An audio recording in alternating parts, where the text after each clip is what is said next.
Assalamualaikum warahmatullahi wabarakatuh.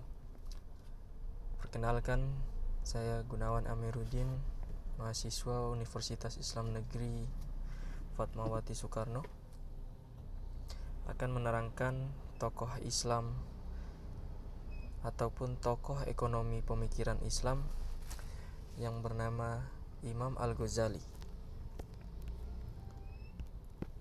Secara singkat, biografi Al-Ghazali, nama lengkapnya adalah Abu Hamid Muhammad Ibnu Ahmad Al-Ghazali Al-Tusi. Ia dilahirkan pada tahun 450 Hijriah 1058 di Ghazal, Tusi, Provinsi Khurasan, Iran. Dengan demikian, ia termasuk keturunan Persia asli. Orang tuanya adalah seorang pengrajin kain suf yang terbuat dari kulit domba, menjualnya di kota Tusi, serta gemar mempelajari tasawuf. Al-Ghazali mendapatkan pendidikan awalnya di Tus, di bawah asuhan seorang pendidik dan ahli tasawuf bernama Syekh Ahmad bin Muhammad Ar-Razzaqani, sahabat karib ayahnya yang telah meninggal. Kemudian berangkat ke Jurjan untuk mengambil ilmu dari Imam Abu Nasr Al-Ismaili dan menulis buku Al-Taghliqat. Kemudian pulang ke Tusi. Setelah itu, ia pindah ke Naisabur dan berguru tentang ilmu kalam dan teologi pada Imam Haramain Juwaini. Pemikiran ekonomi Al-Ghazali. Al-Ghazali dikenal memiliki pemikiran yang sangat luas dalam berbagai bidang keilmuan. Bahasanya tentang ekonomi dapat ditemukan dalam karyanya monumental Ihya Ulumuddin, Al-Mustafah Mizan, Al-Amal, dan At-Tibar Al-Masbuk fi Al-Nasihah Al-Muluk. Bahasa ekonomi Al-Ghazali mencakup aspek luas, meliputi pertukaran, evolusi pasar, produksi, barter, dan evolusi uang, serta peranan negara dan keuangan publik.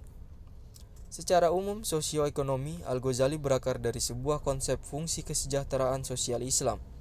Tema yang menjadi pangkal tolak seluruh karyanya adalah konsep maslahah, yakni sebuah konsep yang mencakup semua aktivitas manusia dan membuat kaitan erat antara individu dan masyarakat. Al-Ghazali telah menemukan sebuah konsep fungsi kesejahteraan sosial yang sulit diruntuhkan dan telah dirindukan oleh para ekonom kontemporer. Selanjutnya, konsep pemikiran menurut Al-Ghazali. Konsep kesejahteraan masyarakat tergantung pada pencarian dan pemeliharaan 5 tujuan dasar, yakni: pertama, agama al-ad-din; kedua, hidup nafs; dan ketiga, keturunan nas; 4, harta, mal, dan akad. Selain itu, Al-Ghazali mendefinisikan aspek ekonomi dari fungsi kesejahteraan sosial dalam kerangka sebuah hierarki utilitas individu dan sosial yang tripartit, yakni kebutuhan daruf, kesenangan hajat, dan kemewahan tashinaat.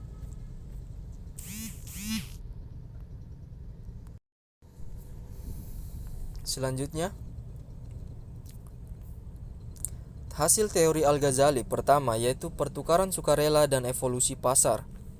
Al-Ghazali menyatakan bahwa timbulnya pasar didasarkan pada kekuatan permintaan dan penawaran untuk menentukan harga dan laba. Selain itu, pasar berevolusi sebagai hasil dari hukum alam segala sesuatu, yakni sebuah ekspresi berbagai hasrat yang timbul dari diri sendiri untuk saling memuaskan kebutuhan ekonomi. Kedua, aktivitas produksi Al-Ghazali menggambarkan aktivitas produksi menurut kepentingan sosial dan menitik beratkan perlunya kerjasama dan koordinasi, serta fokus utamanya adalah tentang jenis aktivitas yang sesuai dengan dasar-dasar dalam Islam.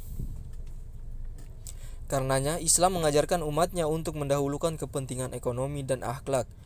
Berkaitan dengan aktivitas produksi, pemeliharaan nilai dan keutamaan yang diajarkan agama, kesatuan antara ekonomi dan akhlak akan semakin jelas pada langkah-langkah ekonomi baik yang berkaitan dengan produksi, konsumsi, dan distribusi.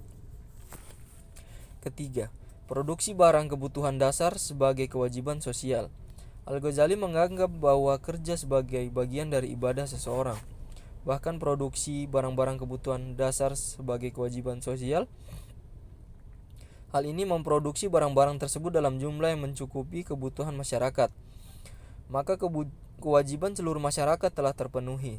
Namun ketika ada seseorang pun yang melibatkan diri dalam kegiatan tersebut atau jika jumlah dan produksi tidak mencukupi kebutuhan masyarakat. Keempat, barter dan evolusi menurut uang Al-Ghazali.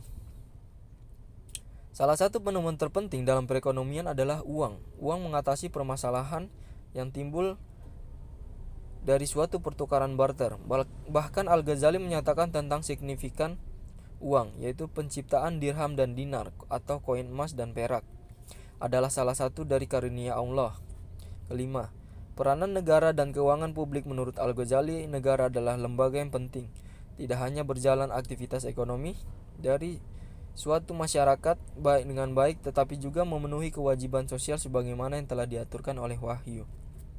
Al-Ghazali menyatakan bahwa negara dan agama adalah tiang-tiang yang tidak dapat dipisahkan dari sebuah masyarakat. Yang teratur agama adalah fondasinya, dan penguasa yang mewakili negara adalah penyebar dan pelindungnya. Bila salah satu dari tiang ini lemah, masyarakat akan ambruk. Itulah biografi singkat dari Imam Al-Ghazali, seorang tokoh pemikir ekonomi Islam pada masa dahulu. Terima kasih. Wassalamualaikum warahmatullahi wabarakatuh.